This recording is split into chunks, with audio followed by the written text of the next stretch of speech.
ৰণক স্কুললৈ অনা নিয়া কৰা ৰিক্সা চালক ৰাজুৱে এদিন ৰণক কোলাত তুলি ঘৰত থবলৈ আহিল।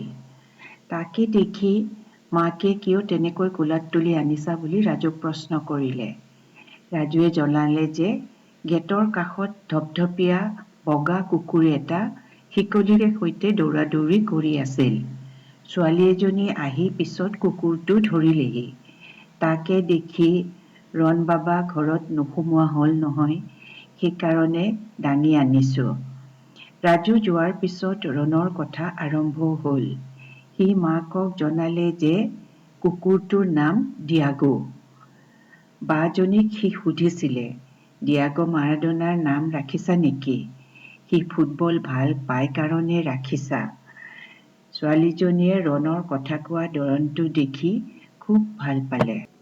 তাই হেনো কৈছিল, তুমি ঠিকেই ধৰিছা।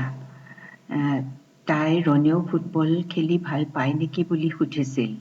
কেনেকৈ গম পালা বুলি ৰণে কওঁতে ছোৱালীজনীয়ে ক'লে, মাৰাডোনা বুলি সকলোৱে জানে, ডিয়াগো মাৰাডোনা বুলি ফুটবল ভাল পোৱা সকলেহে জানে। ডিয়াগোৰ শিকলিডাল তাই ৰণক ধৰিব দিছিল।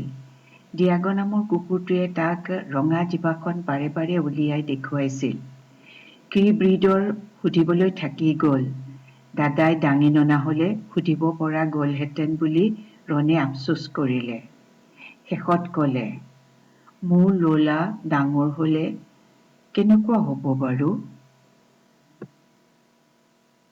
ষ্টৰিটো কণ্টিনিউ কৰিম, চাই থাকিব আগলৈ।